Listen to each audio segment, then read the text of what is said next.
mendoja të jetën e prallave, çdo gjë shumë herë më ndryshe, një realitet shumë më ndryshe. Kur shkova aty realisht u zhgënjeva, e përjetova dhe pak keq nga ana psikologjike. Si fillim ishte vështirësi e gjuhës, pavarësisht se universiteti ishte në anglisht, të gjithë aty ishin italian dhe unë nuk e dija italishten. Kisha krijuar një shoqëri me disa goca të cilat flisnin anglisht, por që ato kishin gjuhë italisht dhe sado unë prapë ndjesha shumë si e huaj dhe nuk kuptoja asnjë gjë. Gjatë mbazites kisha kohë të lirë dhe vendosa që të kërkoja ndonjë punë, pasi isha mësuar që gjatë gjithë kohës kam qenë angazhuar këtu në Shqipëri. Shkova në disa restorante, më bëri përshtypje një restorant i cili kishte pronar indian.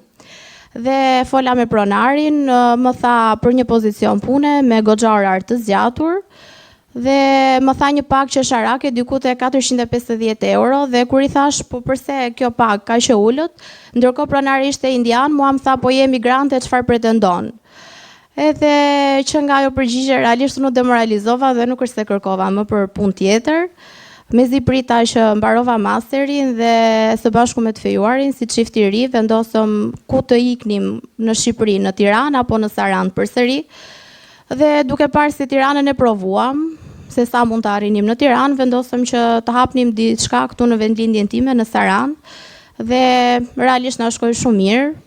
Vjet hapëm në Ksamil një biznes në sektorin e shërbimeve, si vjet po hapim pikën e dytë dhe jemi shumë pozitiv për të ardhmen, për më shumë gjëra.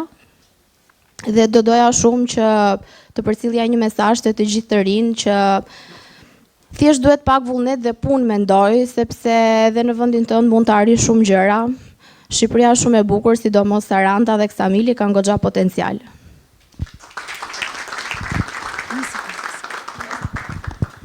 Përshëndetje, si kaluat? Uroj të jeni mirë. Unë quhem Renalda Mihasi, jam 23 vjeçe. Banoj në Ksamil, kemi një strukturë akomoduese, hoteleri, vetë zoti Olti ka qenë te ne. Unë kam lindur dhe jam rritur në Greqi, kemi diku te 8 vite që jemi kthyer. Jeta jona andi ka qenë mjaft mirë, babai im ka qenë menaxher hotelesh, di 7 gjuhë huaja, mamaja ime ka qenë shef kuzhine. Mirë po, nuk ishin të kënaqur, donin të ktheshin se s'bën në vendin e tyre dhe hapën hotelin e tyre në Ksamil. Në fillim kur kemi ardhur ka qenë 2015, Ksamili ishte shumë keq. Të vetëm turistë që njihnin ishin kosovar, maqedonas, edhe shqiptar. Çmimet e dhomave jepeshin me 20 euro, 15 euro, 20 euro flasim 5 veta një dhomë, turp. Ka qenë shumë e vështirë, kemi qenë me kredi, kemi qenë me borxhe, mirë po ja dolëm, sot jemi shumë më mirë. Unë vetë menaxhoj këtë biznes që në moshën 16 vjeçare, sot jemi unë me të fejuarin tim jemi duke hapur një hotel tjetër. Unë kam mbaruar për financë kontabilitet në Universitetin Bujqësor të Tiranës. Kam mikur me Erasmusin 6 muaj në Universitetin e BK-s në Vjenë.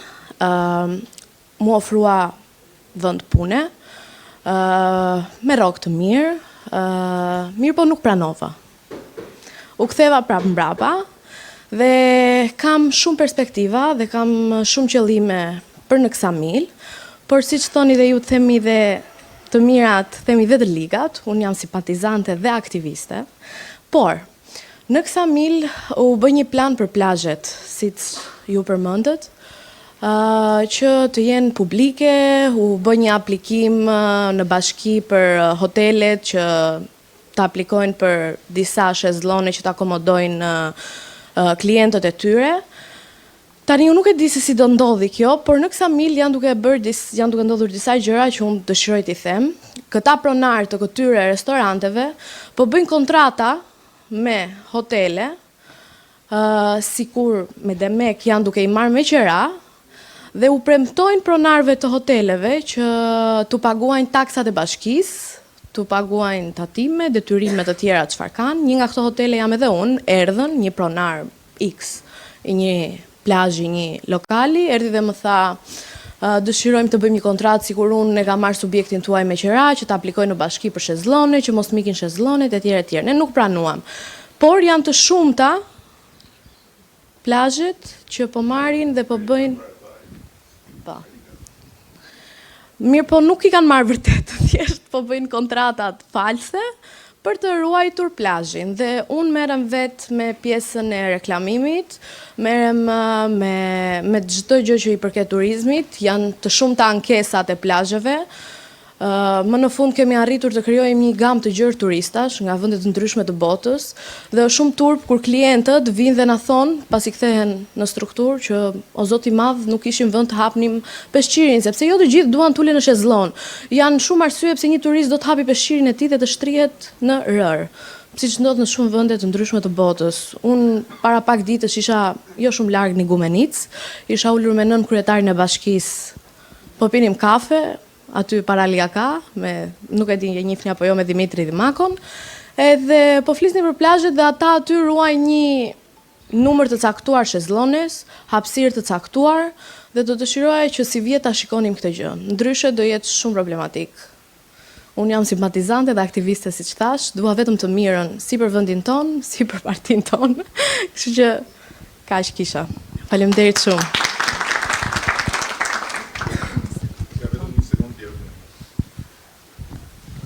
Tani, se po thosha, si tha Romeo aty Amerika.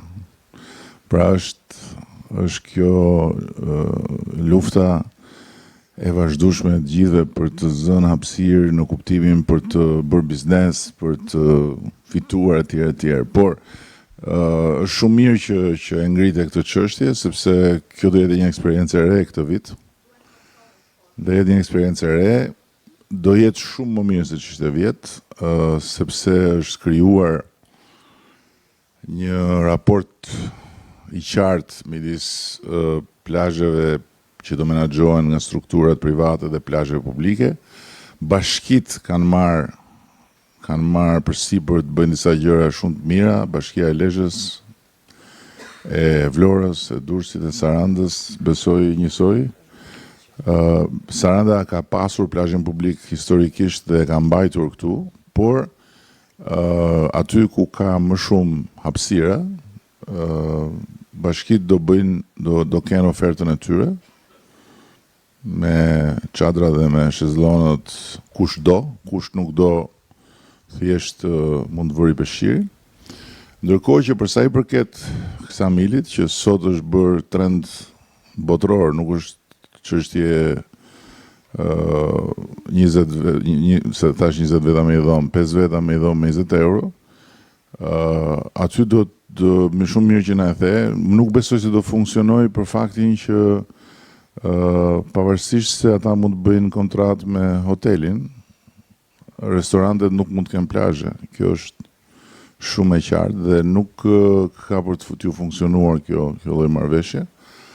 Natyrisht që do duhet ushtrojmë më shumë kontrolle. Problemi i kontrolleve është gjithmonë që kontrollet, ju e dini më mirë se unë, janë bezdi e madhe. Dhe mirë është që gjërat bëhen pa pasur nevojë për të bërë kontrolle, por në rastin konkret do duhet ushtrojmë kontrolle. Dhe gjëja më e rëndësishme është që vetë ju, siç bëre ti, të jeni në mbështetje të këtij procesi, duke bërë me dije autoritetet vendore ose autoritetet qendrore që çfarë po ndodh. Është shumë e rëndësishme. Sepse kontrollet kanë dhe anën tjetër të medaljes dhe ju e dini shumë mirë që kontrollet fizike janë edhe një burim marrëdhëniesh që mund të degenerojnë në rushfet.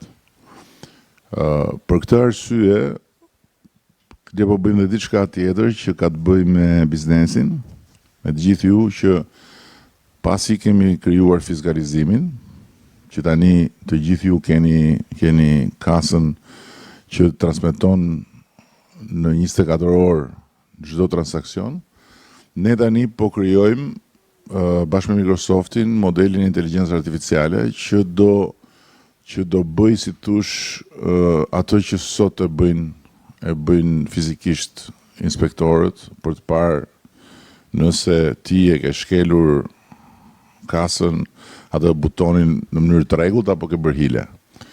Modeli është duke u trajnuar edhe rezultatet janë fantastike, që do të thotë që gjithë procesi do jetë i mbikëqyrur në shkallë kombëtare nga një inspektor virtual. Kjo do ndihmoj shumë që kontrollet në biznes të jenë minimale dhe që të ardhurat dhe raporti midis biznesit dhe shtetit të jetë shumë më transparent. Ndërkohë që për sa i përket plazheve, ne do fillojmë tani projektin, kemi mbyllur marrëveshjen, kemi garantuar financimin me Emiratet e Bashkuara për të gjithë mbikëqyrjen me kamera inteligjente të rrugëve dhe të shkollave dhe aty kemi edhe plazhet, por aktualisht unë isha bile pash disa simulime që po bëjnë në bazën e Kuçovës.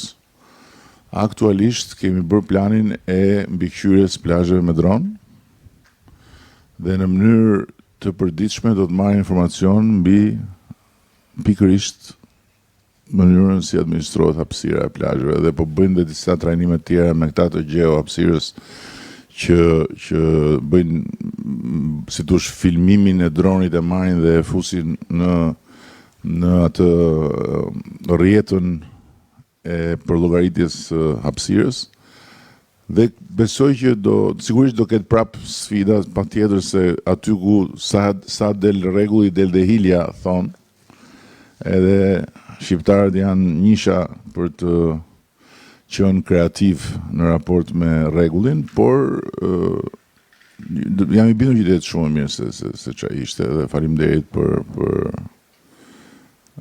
sinjalizimin. Nuk e di ti e ndjeni të kësaj loje që po zhvillohet atje?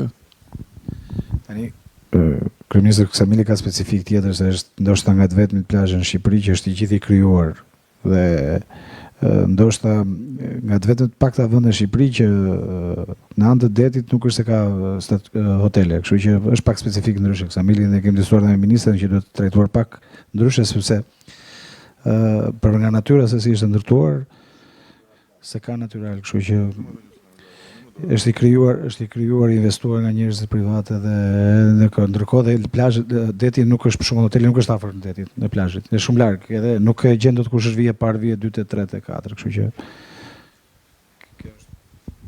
jam dakord me këtë dhe nuk po them, po tani aty në Ksamil un po pres shikoj shezllon në ujë tani se deri te vija ujë tani un po pres që të mbushet dhe uji atje me shezllon që të jenë tip varkash që njerëzit të shtrihen do t'ia vënë çmimin 1.000 euro, 1.000 euro çmimi i shezllonit dhe pastaj noti të zhvillohet nën ujë me bombola oksigjeni se mbi ujë do bëhet plazh i krijuar. Çfarë muhabeti shkoj tani plazh i krijuar se ti. I kuara, se ti se ky ka i problem. Ky është ky është si shqipojmë me dy koka, se një kokë e ka në administrimin e Sarandës, një kokë e ka tek hoteli Mamas në Qerret. Kështu që ky ka dy koka, është si shqipojnë dhe shef, po mirë më ngolem dakor. Shef edhe nga këtej, po shef edhe nga andej dhe kjo ka të mirën e madhe që ky i kupton shumë mirë. I kupton më mirë se sa kushdo nga ne ata që janë në industri, ja u di më mirë sa në gjitha hallet, ju di dhe hilet nuk diskutohet, edhe nga ana tjetër ju qanë edhe hallin, kështu që gjitha bashkë. Kjo përgjigje për Ksamilin ishte një çik. Ja, kështu është e vërteta patjetër, po është një lloj e vërtetë. Ka ditë vërtet tjetër që është vërteta e vajzës që gjithsesi duhet bërë një kompromis pozitiv atje për të pasur edhe pak hapësirë për ata që nuk duan të futen në atë regjimin e kazermës me shezllonët, ku unë nuk e di domosdoshmë si ndodh, po ma hamendja që aty po të futesh me familjen në fund 15 ditë që mu dash me një familje tjetër, se janë kaq ngjitur edhe aty do të bërë një gjykat për divorcet në kohë reale që u ndava me këtu, bashkova me atë, tani të bëjmë bashkimin e atij tjetrit me atë tjetrën në mënyrë që të gjithë dalin të lumtur nga Ksamili. Aty nuk e di unë se si. Plus edhe jam i bindur që me atë plazh që ka Ksamili nuk e kemi ndjekur, po ta ndjekim sa lindje ka në proces në 9 mujorin mbasi vinë në Ksamil, jam i bindur që do ketë shumë shtatzanira atje në atë. Se aty ku të fusin unë nuk di se çfarë mund të bësh tjetër, domethënë atë të merr të atyre krevateve që janë ngjitur me njëri tjetrin. Është gjithë Ksamili si një krevat i madh. Mirë, dakord. Urdhë. Më them shkojmë në Ksamil sepse në fakt kemi dhe atje një agjend për të